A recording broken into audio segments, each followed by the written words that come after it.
y le digamos: Señor, estamos muy agradecidos contigo, porque a ti, Señor, te ha placido, Señor, sostenernos y darnos la vida. Te damos gracias, Señor, porque hay cosas que nosotros no podemos entender, pero los milagros tus milagros en nuestras vidas son muy grandes.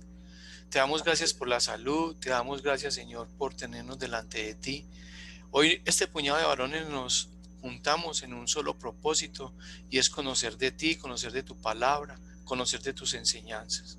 Te pedimos, Señor, que tú transformes nuestras vidas a través de estos temas, que tú bendigas la vida de Edward, Señor, que ha dedicado tiempo con tanto amor para podernos enseñar lo que tú tienes preparado para nosotros.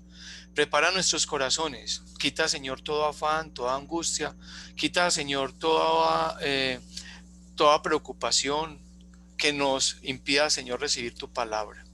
Haz que nuestro corazón sea un terreno fértil y provechoso para que nuestras vidas sean cambiadas. Jesús, te necesitamos. Espíritu Santo, te requerimos, te necesitamos que tú nos acompañes. Tú eres el principal invitado en esta reunión. Bendice a cada uno de estos varones, a cada una de sus familias, cada uno de sus empleos, cada uno de sus cuerpos y cada uno, Señor, de sus relaciones personales e interpersonales. Bendice a aquellos que se están conectando, a aquellos que se quieren conectar. Aquellos, Señor, que de pronto se les ha olvidado, recuérdales, Espíritu Santo. En el nombre poderoso declaramos que este tiempo es santo, exclusivamente para ti y para que tú nos enseñes de tu palabra. Bendice la vida de Edward, que ha preparado con tanta diligencia y con tanto amor este tema. En el nombre poderoso de Cristo Jesús. Amén y amén. Amén. Amén. Bueno, señores, buenas noches. Bueno, nosotros les enviamos por WhatsApp los 3 primeros capítulos, ¿cierto? ¿Todos me escuchan bien? ¿Sí? Ok. Bueno, yo voy a silenciar los micrófonos de todos porque vamos a empezar con una canción.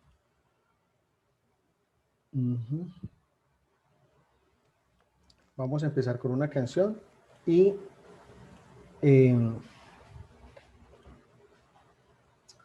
seguimos con el tema, ¿de acuerdo? Les voy a compartir mi pantalla. Perfecto.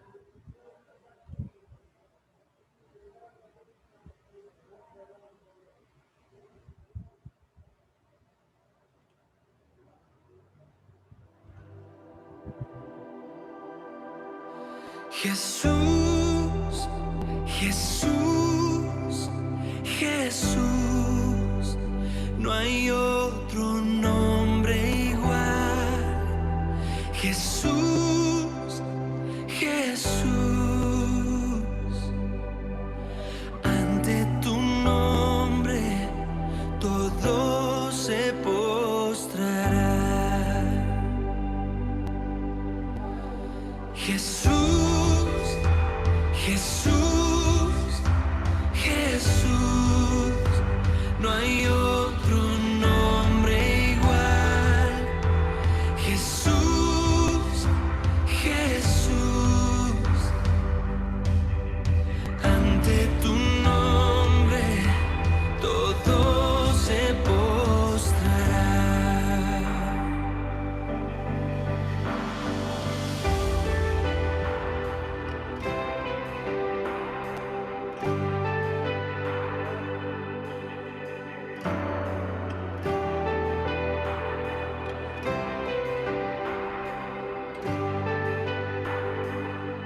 Desde tiempos antiguos cumpliste su plan, Cordero perfecto, tomaste mi lugar,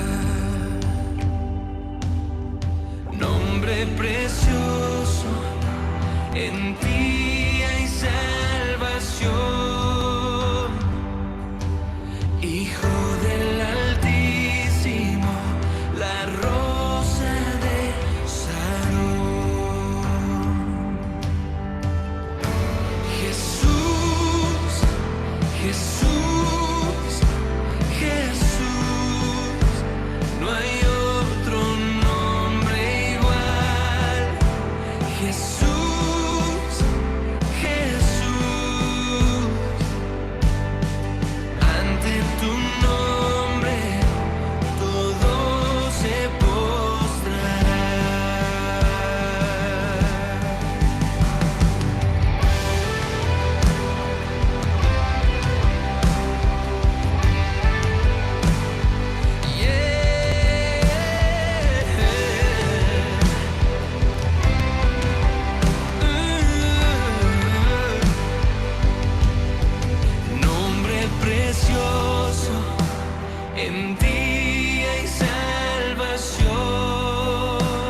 Bueno,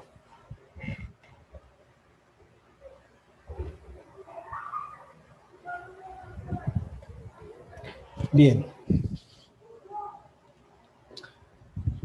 Bueno, teníamos para hoy, vamos a empezar a estudiar todo lo que es el libro de Max Lucado, Enfrente a sus gigantes, ¿de acuerdo? Vamos a mirar capítulos 1, 2 y 3. El 1 se llama Enfrente a sus gigantes, el 2 se llama Llamadas silenciosas y el 3 El furioso Saúl. En este libro es muy interesante cómo el autor, que es un pastor de Estados Unidos, va llevando a través de la vida de David una cantidad de enseñanzas y analogías que nos sirven para mirar cómo nosotros podemos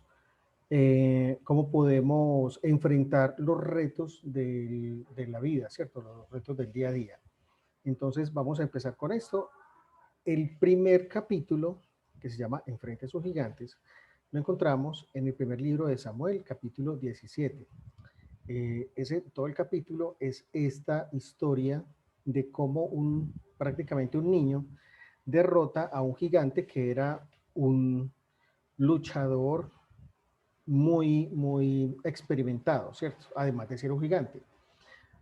Digamos que para hacer esta historia más o menos breve, ¿en qué se trataba? Pues estaban en guerra los filisteos contra el pueblo de Israel, y el pueblo de Israel liderado por su rey Saúl. Y llevaban 40 días y este gigantón, casi 3 metros, o sea, es como la proporción de lo que vemos ahí en la figura, era una persona absolutamente gigantesca. Y para que entendamos como además de la diferencia de talla, cuál era la diferencia entre los pueblos, los filisteos en esa época eran el pueblo herrero.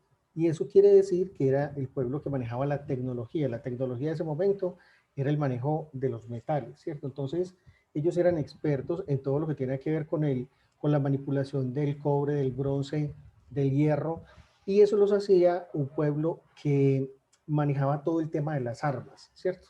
Entonces tenían cualquier cantidad y variedad de armas, de escudos, cascos, armaduras, todo esto. Ellos producían esto para todos los reinos que habían ahí y obviamente tenían los mejores armamentos. Por el contrario, el pueblo de Israel era un pueblo de campesinos, entonces sus armas eran herramientas agrícolas modificadas. Entonces imagínense pues la diferencia. Y este filisteo que se llamaba Goliat, de la casa de Gat, que eran todos gigantes, era el más experimentado de todos. De hecho, en la Biblia lo llaman paladín, ¿cierto? O sea, es una persona que tenía muchísima experiencia en combate y salía todos los días a desafiar el ejército de Israel. Entonces les decía, bueno, ¿quién va a pelear contra mí? Pues aquí no hay con quién pelear, mándenme un hombre y yo lo enfrento. El que gane, ese es el pueblo ganador. Y un día, llevan 40 días en eso, el papá de David le dice, David era el niño de la casa, entonces vea, vaya al frente de batalla, están sus hermanos por allá hace muchos días, no sabemos nada de ellos, lléveles pan y queso, me cuenta cómo están, que saludes y todo esto. David va y cuando ve, lo que ve es como un pueblo, pues una tropa totalmente quieta, la otra insultando y digamos como provocándolos, y ellos estaban quietos, aterrados completamente, ¿cierto? David toma eso como una ofensa personal porque este gigante vocifera contra Dios, ¿cierto? Ese es el pueblo de Dios, vea, es una mano de cobardes, bueno, en fin. Y este dice, pero ¿y por qué no hacen nada de esto? Lo regañan los hermanos, ¿usted qué hace aquí? Vaya para la casa, a ver, hombre, que estamos ocupados. Él dice, pues yo no veo a nadie peleando, aquí hay gente como hablando nomás. Entonces, él toma esa ofensa como personal y empieza a decirle a Goliat que está insultando al Dios de los ejércitos, y se enfrenta a él, ¿cierto? Con una onda que es ese artefacto que tiene en la mano, busca 5 piedras planitas ahí en el caño, porque eran 2 colinas separadas. En una colina estaba el pueblo de Israel y en la otra colina estaban los filisteos, y en el valle pasaba un río. Él baja hasta el río, coge 5 piedras y se trata de enfrentar con el gigante. pues cuando este gigante se le abalanza, él inmediatamente empieza, pues apunta con su onda, y él ya había derrotado muchas fieras en el pasado, pero nunca hubo un gigante.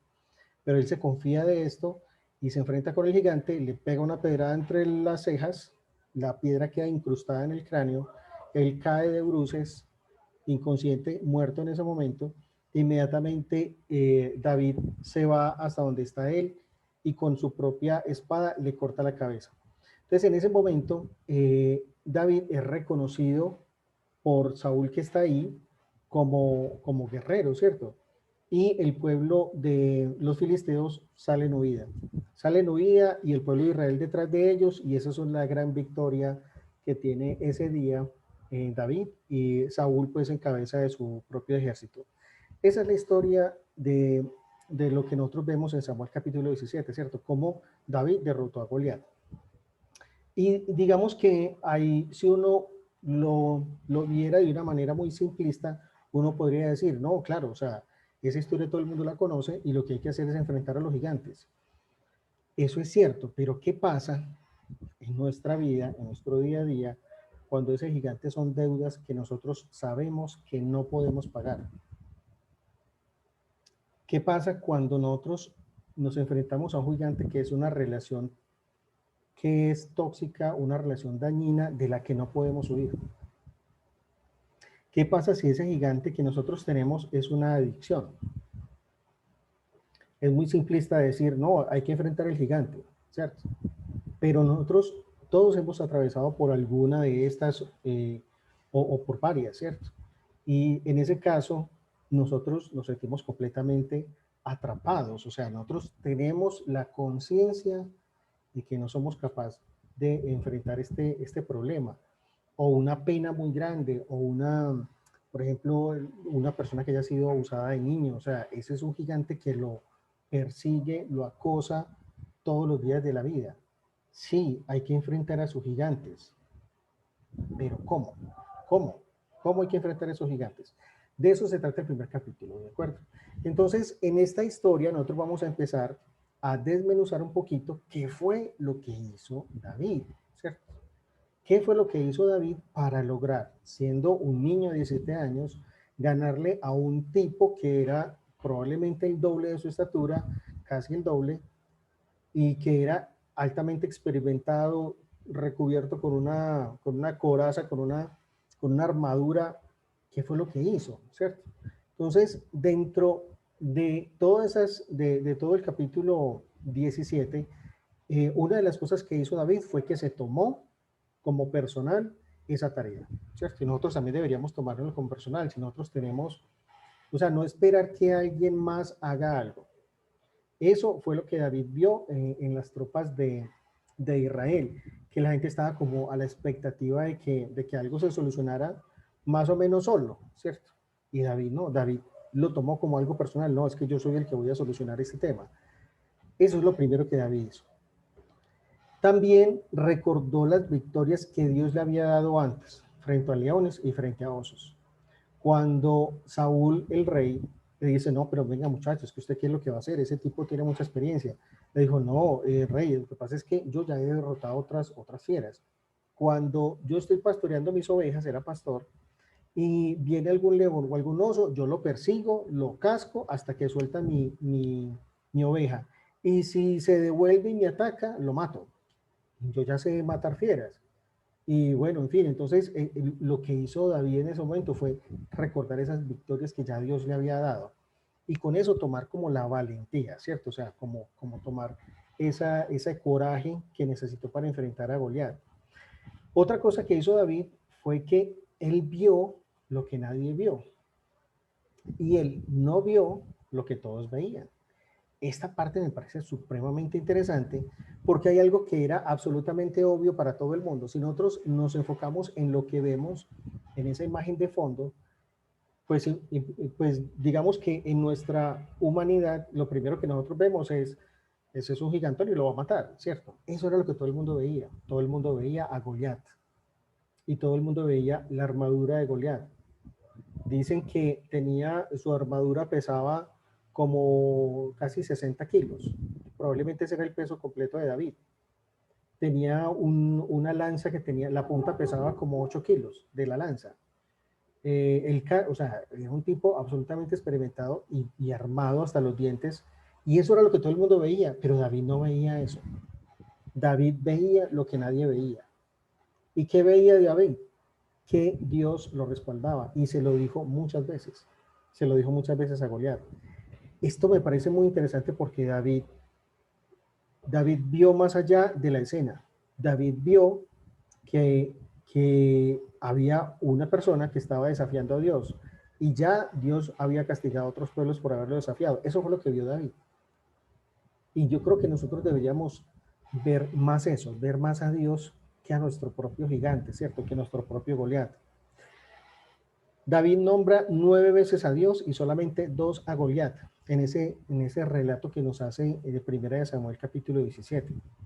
Es decir, casi más de 4 veces nombró a Dios, 4 veces más que al problema. ¿Qué tal si nosotros hicimos lo mismo? ¿Qué tal si nosotros nombráramos 4 veces más a Dios que a nuestros problemas? ¿Qué pasa con los problemas? Se empiezan a volver más pequeños, ¿cierto? Y hay una cosa muy, muy interesante al final, que ya David sabía que esa no era una pelea de David contra Goliat, sino de Dios contra Goliat. Y ya ahí es otro tema, ¿cierto? Ya es muy distinto, porque él sabía que su Dios era mucho más grande que Goliat. Entonces, ya era una pelea que ya estaba, incluso estaba en desventaja Goliat. Eso fue lo que sucedió. Bueno, pero ¿por qué David fue el protagonista de esta historia? ¿Qué tenía David de especial que lo hizo protagonista de esta historia? Esa es una parte bien interesante, porque es que David no tenía nada especial. David era un hombre absolutamente común, imperfecto, se equivocó durante casi toda su vida, probablemente toda su vida. Era incluso en ese momento, estaba por debajo del promedio. Ahorita lo vamos a ver en el capítulo 2 un poquito más de esta parte, pero David nos da esperanzas a todos, porque nosotros no tenemos que ser el superhéroe, ni tenemos que ser de ninguna característica especial, sino que siendo imperfectos como seamos o como somos, podemos vencer a cualquier Goliat.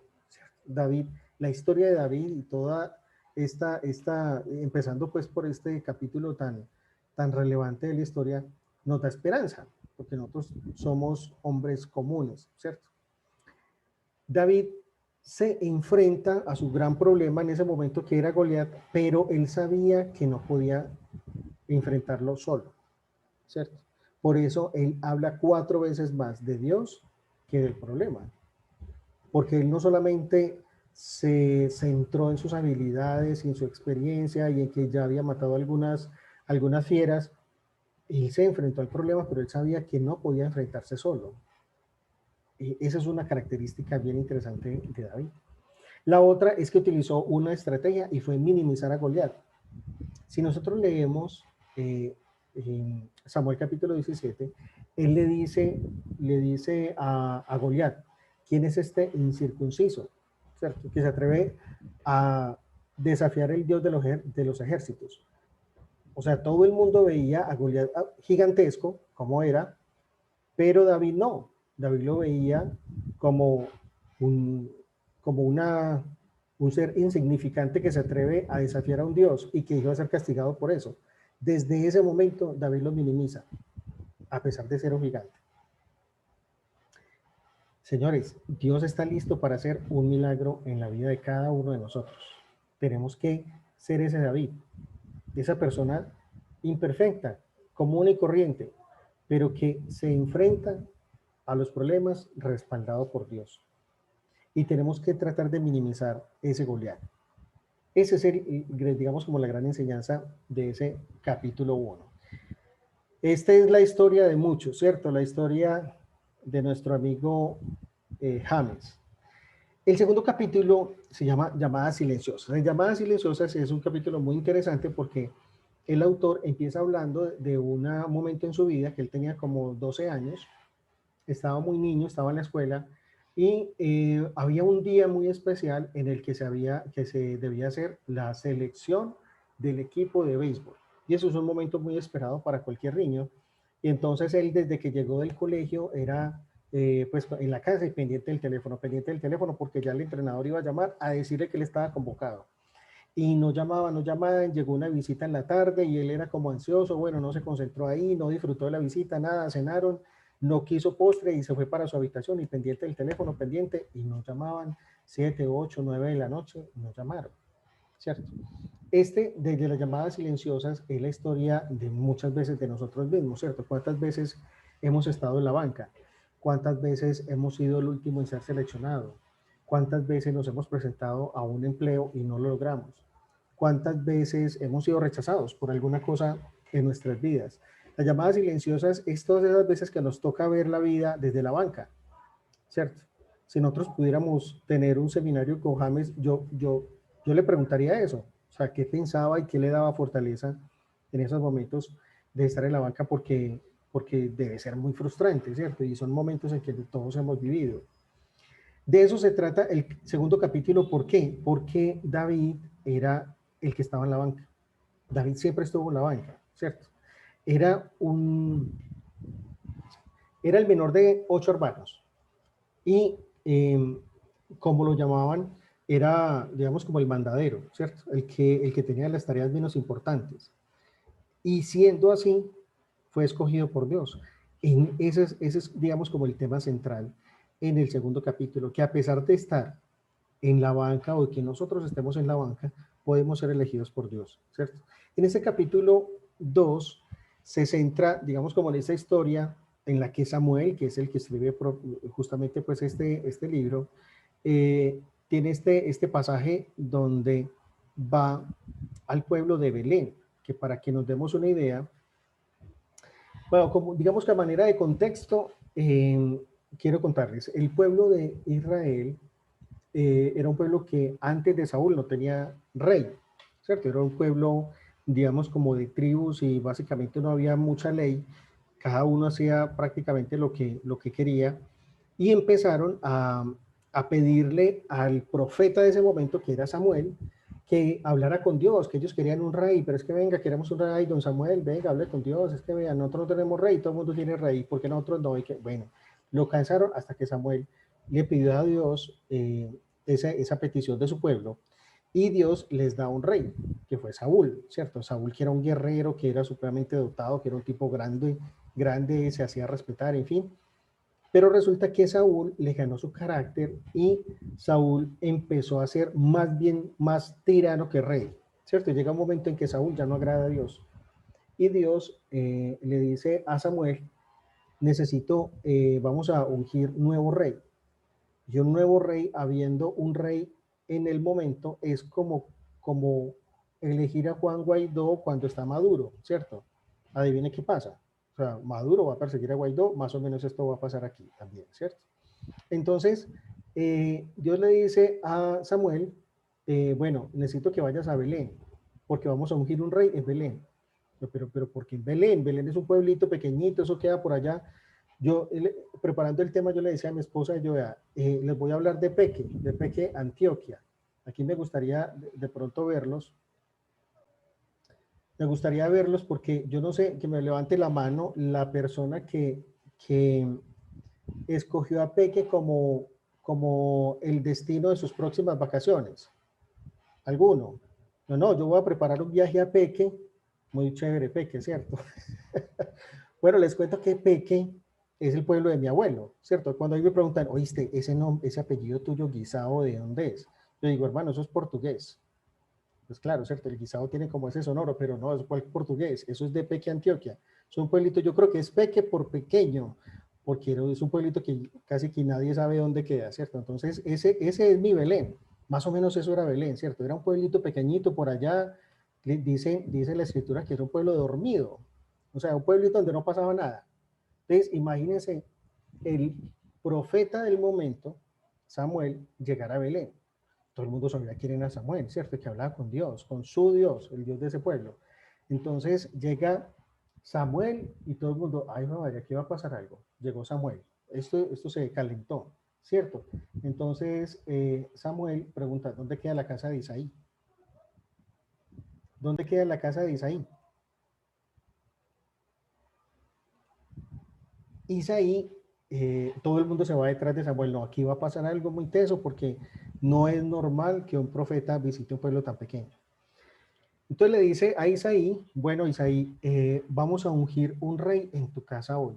Y imagínese el orgullo de Isaí, ¿cierto? Tenía 8 hijos y le dijo, pues claro que sí, don Samuel, ¿cómo que no? Venga, yo le muestro a mis hijos, vea. Y empezó desde el mayor, dijo, vea, véale esta belleza, esta estampa de hombre, hermano, eso tiene pura pinta de rey, ¿cómo le parece? Vea, aquí se lo pongo para que lo unja. Y Samuel, dice la escritura, Samuel estaba impresionado, pero Dios no. Muy interesante, porque Dios ve lo que nosotros no vemos. Y Dios no ve lo que nosotros sí vemos, ¿cierto? Nosotros vemos la apariencia, ¿cierto? Que era lo mismo que Isaí le estaba mostrando a Samuel, ¿cierto? Vea, este hombre, esta estampa, no sé qué, no, ese no es. Le mostraba al otro, vea, este es el más guerrero, no sé qué, no, ese tampoco es. Vea, este es el estudioso, este es el muchacho que va para el doctorado, que no sé qué, no, ese tampoco es, muéstrame otro. Y era como una feria de ganado mostrándole hijo tras hijo hasta que le mostró el séptimo y Samuel le dijo, no, ese tampoco es. No, ya no hay más hijos. O sea, así como que tengan como estampa de rey, no, no hay más. Y le dice Samuel a Isaí, tú tienes 8 hijos, ¿dónde está el octavo?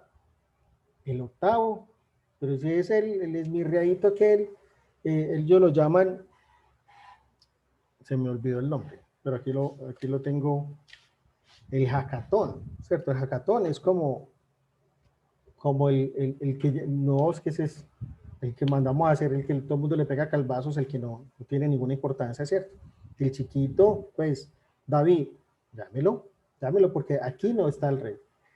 Entonces Samuel hace llamar a David, David estaba obviamente por allá pastando ovejas, que era el trabajo menos agradable, y cuando llega David, dice Samuel, este es el rey de Israel, ¿cierto? Impresiona a todo el mundo esto porque Dios está viendo algo en David que nadie más ve. Ese es el que va a ser usado, el jacatón, es el que va a ser usado. ¿Qué es lo que ve Dios en David que nadie más ve? Es su corazón, ¿cierto? Y eso es lo que ve Dios en nuestro corazón, ¿cierto? Eso es lo que ve Dios en nosotros, es lo que quiere ver en nosotros, es nuestro corazón, es lo que quiere que nosotros le mostremos a Dios, es nuestro corazón, ¿cierto? Dios ve lo que nadie ve y Él ignora o no le presta atención a lo que todo el mundo ve. Esto es algo bien interesante porque nosotros tenemos que tener esto claro, ¿cierto? Nosotros para enfrentarnos a los gigantes nosotros tenemos que tener el respaldo de Dios. Solos no podemos. De hecho, tomar decisiones solos es lo que nos ha traído al punto donde estamos. Pensar por nosotros mismos y pensar que nuestra inteligencia es suficiente es lo que nos puso en el lugar donde estamos, que es en problemas, pues normalmente, ¿cierto? Cuando nosotros nos dejamos usar por Dios, Él nos lleva a buenos pastos, ¿cierto?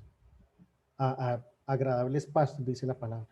Entonces nosotros tenemos que tener un corazón agradable a Dios para que Dios nos pueda usar y nos proteja y nos guíe. Esto es como la gran enseñanza de este segundo capítulo, porque es donde nosotros tenemos que disponernos, ¿cierto? Disponernos para que Dios nos respalde frente a estas batallas que vamos a tener con los gigantes, ¿de acuerdo? El capítulo 3 es esta historia. El capítulo 3 llama El Furioso Saúl. El Furioso Saúl es ese matón, el que hace matoneo todos los días y que se la monta el débil, ¿cierto? Siendo nosotros el débil, obviamente, ¿cierto? Es ese jefe o esa pareja que intimida, que mejor dicho se ensaña con la otra persona, esa persona en esa posición de poder que trata de usar el poder para aplastar a otra persona, ¿cierto? Eso es el Furioso Saúl. En este tercer capítulo, y es un paso más, digamos, como la historia de David, el Max Lucado, que es el autor, nos lleva por la historia de la persecución de Saúl a David. Saúl era mucho más grande que David, era un tipo muy fuerte, pues físicamente, era un tipo alto, fornido, y era el rey, ¿cierto? O sea, además que tenía capacidades físicas, era el rey. y no podía ver a David. O sea, no lo podía ver. Cuando David mata a Goliat, le lleva la cabeza a su rey y él dice, él había prometido, Saúl había prometido que el que matara a Goliat le iba a entregar a su hija en matrimonio, ¿cierto? Entonces David de 17 años dice, listo, yo vengo a reclamar a la muchacha, ¿cierto? Le dice, claro que sí, entonces, bueno, presentes en el palacio y toda la cosa, y allá le dice, bueno, la dote para poder tener a mi hija es 100 prepucios de filisteos. ¿Se acuerda de cómo son los filisteos, cierto? Todo el mundo le hizo, ay, no, este man lo mandó allá a matar. ¿Cómo le ocurre traer? O sea, tiene que matarlos primero, ¿cierto? Tiene que matar 100 filisteos para traer sus prepucios. Pues David dijo, bueno, listo, si es así, y le trajo 200.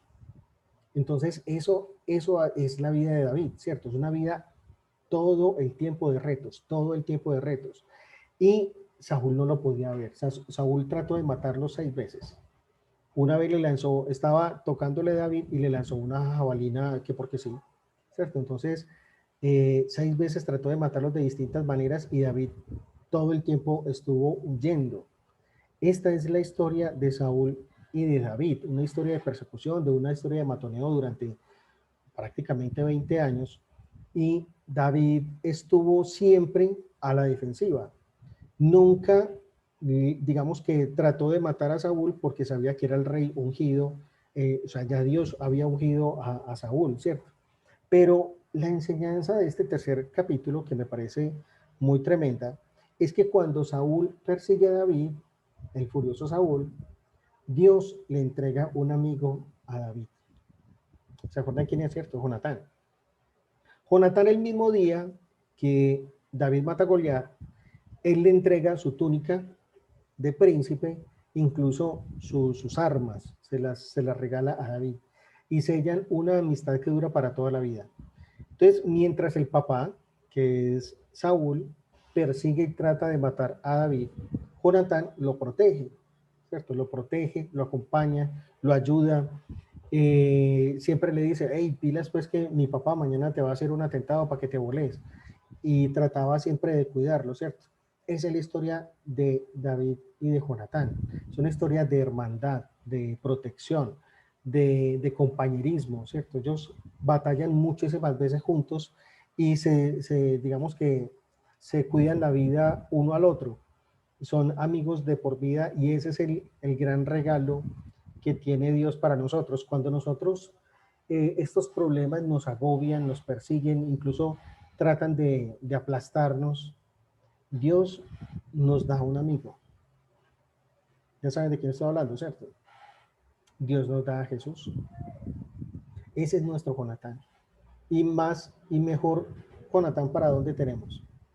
Dios nos regala a Jesús, que ese es el amigo al que nosotros podemos recurrir cuando estamos siendo perseguidos por un gigante, ¿cierto? Muy interesante porque porque es un regalo de Dios, ¿cierto? Dios nos dio la vida de su amado Hijo Jesús para que nos cuidara y nos protegiera a nosotros el resto de nuestras vidas. Ese es el que nosotros podemos recurrir.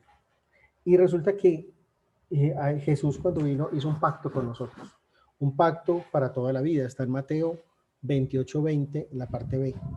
Y he aquí, yo estoy con vosotros todos los días hasta el fin del mundo. Amén. Esa es una promesa espectacular que tiene Dios para nosotros a través de su Hijo Jesús, ¿cierto? Ese Jonatán que nosotros necesitamos cuando esos problemas, esas adicciones, esas circunstancias nos tratan de aplastar y que nosotros creemos que no somos capaces.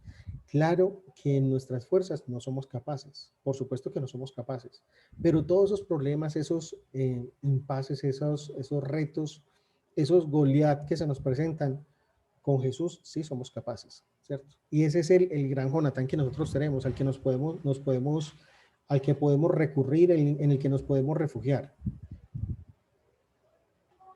Ahora la pregunta es, si te persigue Saúl y tienes a Jesús, ¿en qué te enfocas? ¿Cierto? ¿Te vas a enfocar en Saúl o en Jonatán?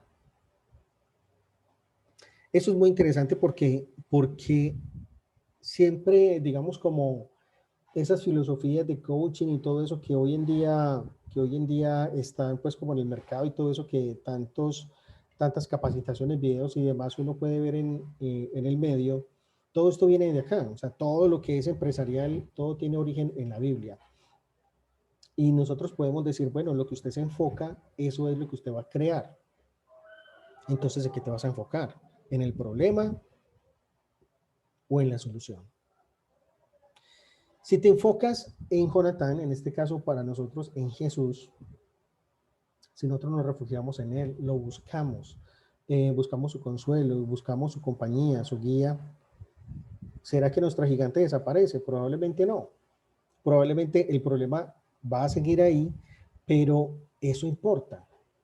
Y esa es la gran pregunta que tiene para nosotros ese capítulo 3. O sea, si nosotros tenemos la compañía de Jesús, si yo me enfoco en Jesús, ¿será que ya me va a importar ese Goliat? Probablemente no, ¿cierto? Para que podamos abrir la discusión, abrirle los micrófonos y demás, y que charlemos un ratico respecto a esto y que compartamos un poco, quiero proponerles un plan de acción. ¿Qué es de estos primeros 3 capítulos? Obviamente aquí no hay nada concluyente todavía, porque en los demás capítulos se va, digamos, como desarrollando distintas estrategias para que nosotros podamos seguir enfrentando a esos gigantes. Pero tenemos ya 3 capítulos en los que podemos tener algunas estrategias. La primera es responsabilizarnos de los gigantes, ¿cierto? O sea, saber que nadie va a venir a solucionarme mis problemas. Son mis problemas y yo los debo solucionar. Lo segundo es que es muy importante recordar mis victorias, cuando he sido victorioso, porque eso me va a dar el coraje y la valentía para poderme enfrentar a esos gigantes, tener eso muy presente, ¿cierto? Mis victorias. Lo tercero es llenarme de Dios antes de enfrentar a un gigante, obviamente, porque yo no puedo enfrentar, el gigante tengo que enfrentarlo yo, es mi responsabilidad, pero no solo. Nadie me dice que tengo que enfrentarlo yo solo, ¿cierto? Entonces lo primero es buscar esa compañía de Dios antes de enfrentar al gigante para que ya no sea Edward versus Goliat, sino Dios versus el Goliat. Son 2 peleas muy distintas.